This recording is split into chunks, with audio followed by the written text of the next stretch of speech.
Hari Om. Let's continue with Pranayama, Bihar school. Here today we're just going to look at some very general understanding of purpose of yoga in pranayama as a whole. It's a very beautiful paragraphs here. So let's have a look what it says. Purpose of yoga. There are planes of existence and areas of consciousness that remains in absolute darkness for the average individual. These planes are much more beautiful and creative than those one lives in now. By penetrating and illuminating them, one is able to experience different state of consciousness, just as one experienced the state of dream or sleep. When the pranic energy is awakened, it circulates to the dark areas of consciousness. Then the inner city is illuminated, and the soul is reborn into a new dimension of existence, a new area of experience. This process, however, takes place gradually. First, the body is rendered subtle and pure through yogic practices and transformed into a yogic body. The very physical molecules in the body are altered, and the pranic and mental forces undergo a metamorphosis. This is achieved through the purification of the nadis, this is energy channels we talked, which enables the prana to awaken.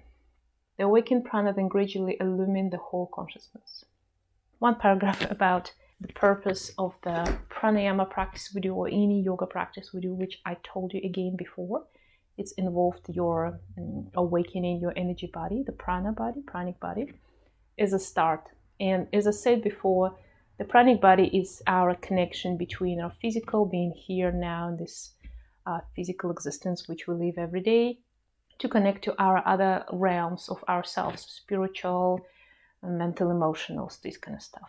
And we use pranic body as the gear shift in the car to transit from one to other, to use one to heal other, or just connect to all.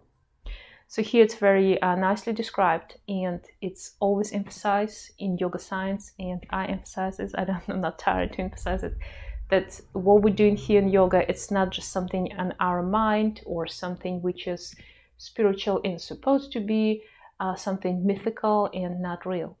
What we're doing, we're not just releasing the body, and through releasing some hormones, we're feeling better, we feel a little bit high, and that's why people start having these experiences that they think, and they feel a little bit happier, and that's why they get addicted to these yoga practices. No, we actually do change on the physical level the vibration of our cells. In the cells, the atoms, in the atoms, the electrons, in the electrons, you atoms also change your quarks and all these parts. And by doing this, you're changing your even the vibrational structure, and then you can, as you know, the physics of quantum physics, if you ever learn this, you can do different things. And it's not something which unknown and mystical and not existed. So that's what I'm trying to say. It's not something that people imagine that happens, and so they can feel better. Like people described, religion is something to people create for themselves to kind of feel happier in this rush reality of the existence we have on this planet, like animals do, like we do. In the reality, there's nothing exists, there's no afterlife, there's no other realms, there's no spiritual aspects of our existence, and we just escapism, the religion or the yogic practices or any other practices.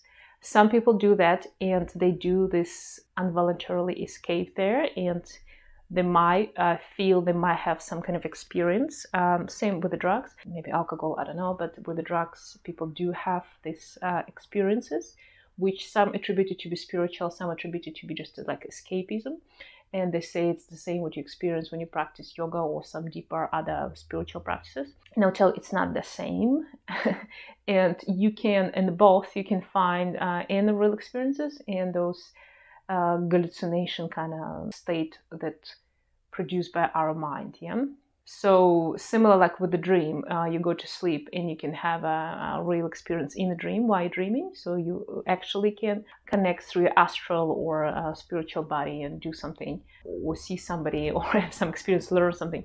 But in the same time, you can have just pictures coming through your mind, digesting the information you received, and it might appear like something spiritual or something true. Similar way with help of some kind of substances, or when we practice yoga. But when we do practice yoga in the correct way, as is described here, so we start with simple, just cleansing through our channels. And people do a lot of also fasting and cleansing diets. So you cannot practice yoga and have a deep experience if your body overloaded with very toxic products. And specifically, that's the reason why we don't eat meat or anything animal related, because it takes a lot of time to digest, and the body overloaded with these toxins in the body. So if you ever seen dead body of the animal, or hopefully not of the human, or just a dead flesh that's been sitting in a room temperature for some time, smell or look of it and how many bugs and parasites developed can tell you what's happening in your body when you consume this type of products. And your body has to overcoming this, cleansing from it. And that's why we have all the allergies people have, or diseases, or tumors and cancers, because our body is so concerned with cleansing our digestive tract and wherever these toxins penetrate through in our body, through the digestion, they abandon any other primary function to cleansing our body, and people start having a health problem. When we first clean it all from within, there's a practice for this. Then we start doing the yoga. We're removing deeper toxins in the muscles, in the tissues, in the joints, in the bones. Then we start working on our energy in the same time in our energy body, which helps to move this energy and direct it. And as I told you before in the previous readings, we do have this, every part of our pranic body energy is responsible for any particular function: sneezing, removing your urine or going to the toilet, and all this stuff, cleansing your joints, lymphatic system, hormonal levels. So we're not just physically changing it through asanas and helping your body to work with this and not consuming any bad products for us. So our immune system have time to actually let it go, relax, and do its work, what it's supposed to do, stay healthy for us. And on top of it, you working with your energy body, expanding your energy body. So opening all these energy channels so they flow freely in all directions and bringing the energy where it need to, eliminate it you throughout.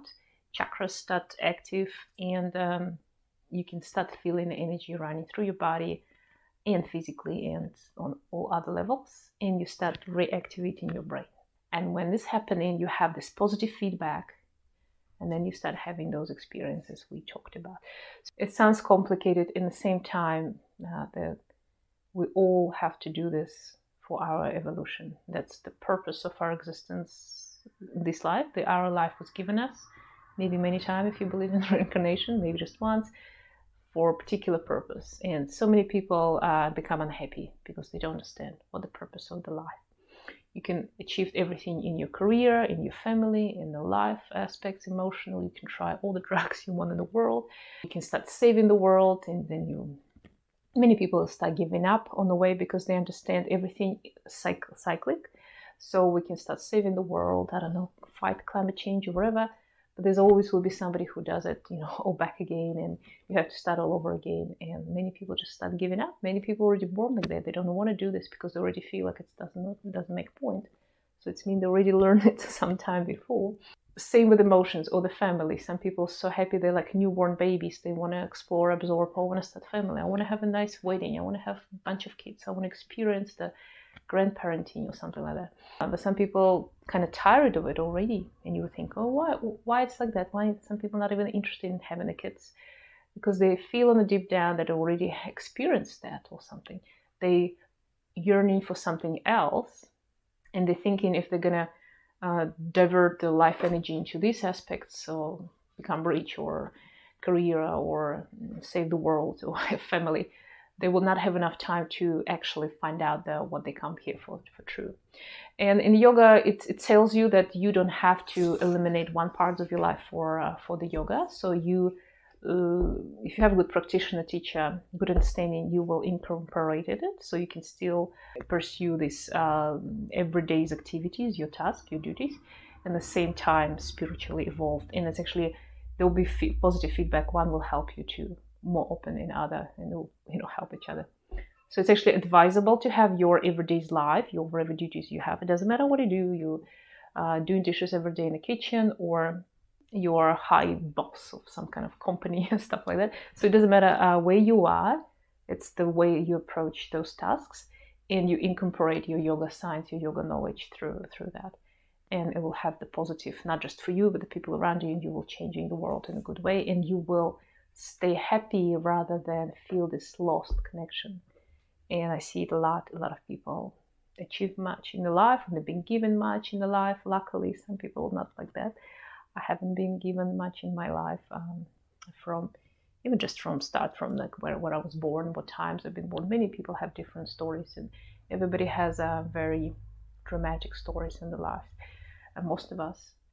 But we learning to look through the prism of this yoga knowledge to that life and understand what the lessons I was given and what I learned. Yeah, because if you don't learn your lessons in a good way, like if you don't just not just like a learn your lesson, but like not accept, but kind of like it's hard to explain how to do energetically and mentally, not just mentally, but energetically, spiritually, accept what is given to you and let it go. That's how kind of like yogi do it with experiences coming through this life, without leaving the charge, positive or negative, to whatever happened in your life.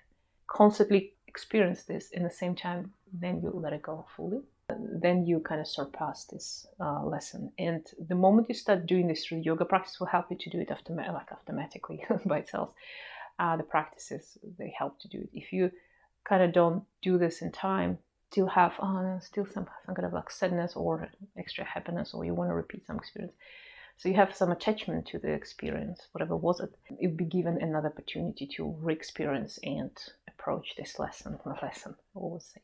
Could be anything, could be anything. That's why some people have they don't understand, constantly same things coming back in their lives.